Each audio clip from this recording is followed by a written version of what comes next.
Hello, welcome to AutoSprite. AutoSprite is a platform that helps you turn a single character image into production-ready animated sprite sheets. In this series, we're going to focus on character animation, but AutoSprite can do a lot more, including game assets, 3D characters and 3D animations, character poses, cutscenes, and actually much more. But today, like I said, we're going to go through a whole demo on how to create from a single image to a fully animated side-scroller sprite sheet. So with that, let's get started. So once we're in the platform here, we can just go ahead and create a new character. I always like to do the Discover with AI here. You can also upload your own character if you have it handy. But for now, let's go ahead and just create a new one. So from here, I just like to do the surprise me. You can also kind of get inspired and kind of use some preset ones here if you feel so inclined. But let's do the surprise me, which kind of does a lot of random ones. So let's just click it a few times. A Western Ranger with battle scars. Great, let's try this one.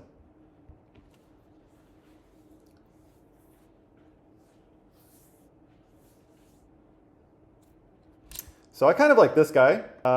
We just select the character that we want and then we continue. With this, we can basically name your character and you can do some padding and stuff.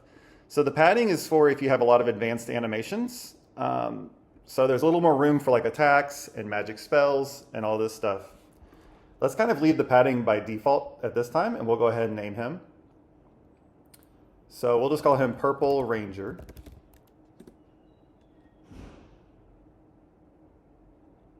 Great.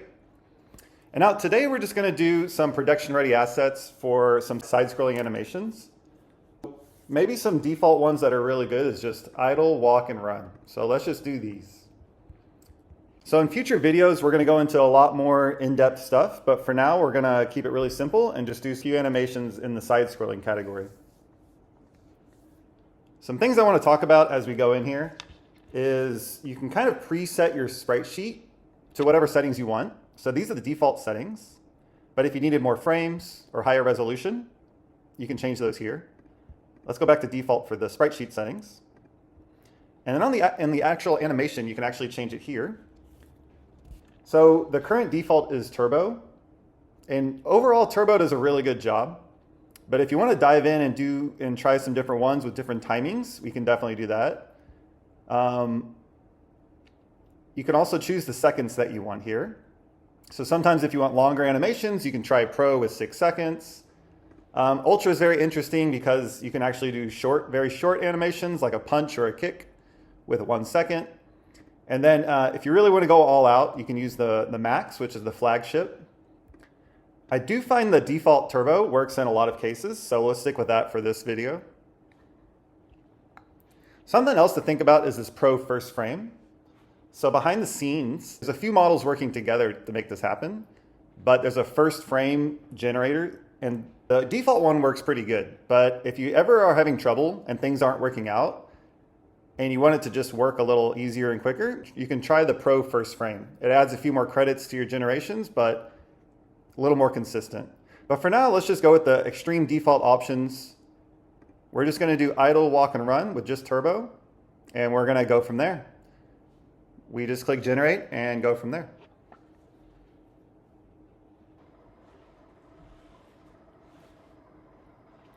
So there we go. We have our character ready to go here. So you can see that we have the run animation, the idle animation, and our walk animation.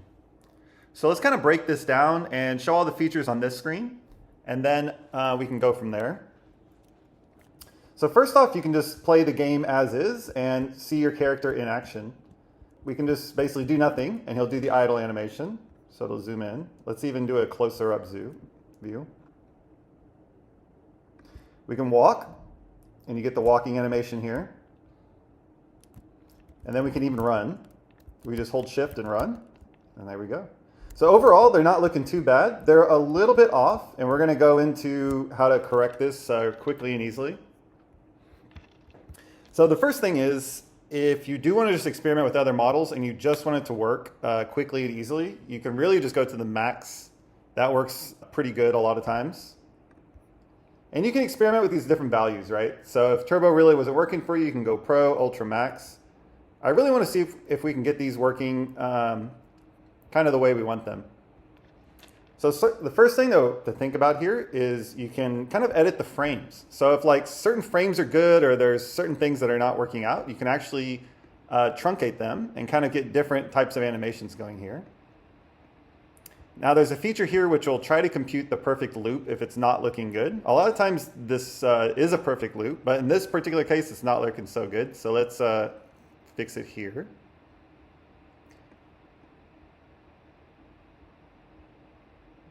Other things you can do is increase the speed and the size to get it more consistent to how you like it.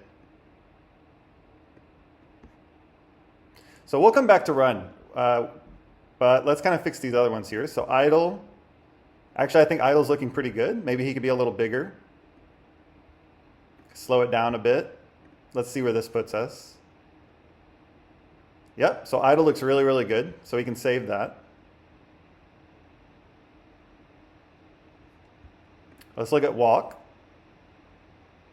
So walk is almost perfect. It seems like there's just a little bit off at the end. And all we have to do is just trim this just a bit.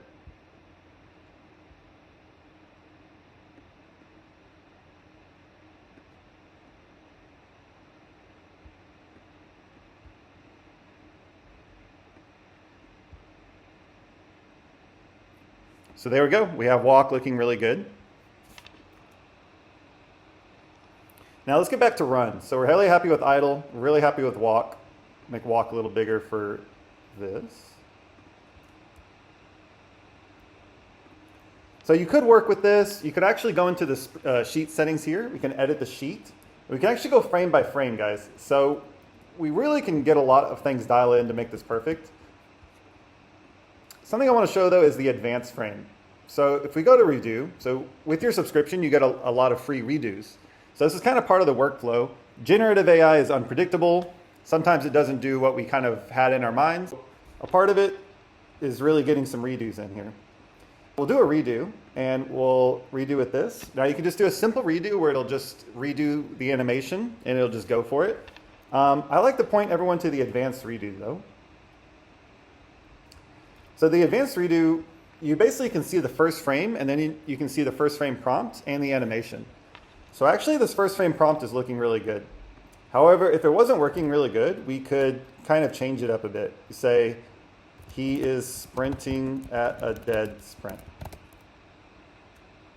But I'm not going to change it right now because actually the first frame on this is looking really good. So with the animation here, we can kind of just leave the default and let's just do that. So this is kind of the default run animation that we have here. Let's go ahead and increase this to the pro. And then let's go from there. See if we get a more perfect running loop animation here.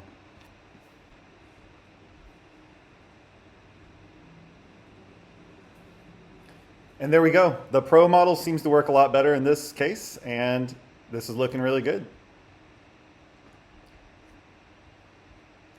So now we click done. We can kind of reduce the frames.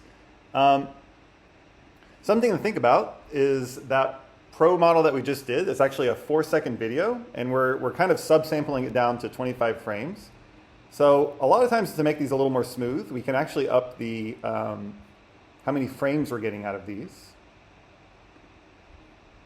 So a lot of times what I like to do is you can go to the sheet settings, and this is free afterwards. We go to the sprite sheet settings and we can up the frames and we can up the resolution. So let's go ahead and up the frames and resolution because that's how I like to do it. We can leave the background remover settings alone in the sharpen, and then let's just go for this. And I'm going to go ahead and do all three. So again, you go to the sheet settings, 49,512. Sheet settings, 49,512. And there we go. We have higher frame count and we have a higher resolution. So now we can kind of test it one more time. We can see it's a bit smoother. So the run, we definitely need to slow it down. So we just come here and slow it down a bit. So that's looking a little more right. There we go.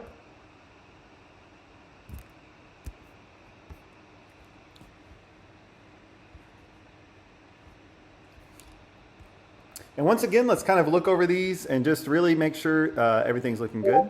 So there's one little spot I want to fix here. We can always go into the edit sheet settings, and you'll see that the background remover did not do a perfect job at this one little spot. It's maybe hard for a lot of people to see, but I have a trained eye for these things these days. So you'll see the background remover did not remove that well here. So let's go ahead and just do this. Let's do the erase fill, and we just click, and it removes the background. Same thing here. So we can kind of go frame by frame, kind of really make sure that our background remover did perfectly. Let's say we don't even want to do this, and we're like, well, I just want to try to see if this works with a different background remover. So we have different background remover options here. So let's try the Ultra background remover and just see if this works a little better for us.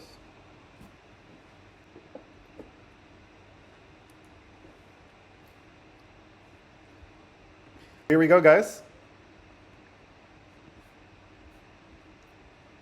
So you can always play with the background remover settings and just see what works better for you. Otherwise, if you're still having a little issues, you can always edit it manually.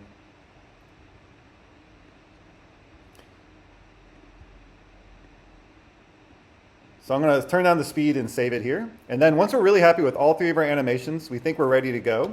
We can do some more testing. And then when we're happy with it, we can always just download Spritesheet. You can also go to the Spritesheets tab. And something I forgot to iterate here is you can always change your versions.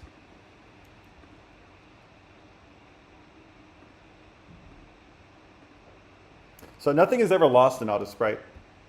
You can always go back to the previous versions. And with that, we have a full tutorial on how to do a side scroller production ready asset.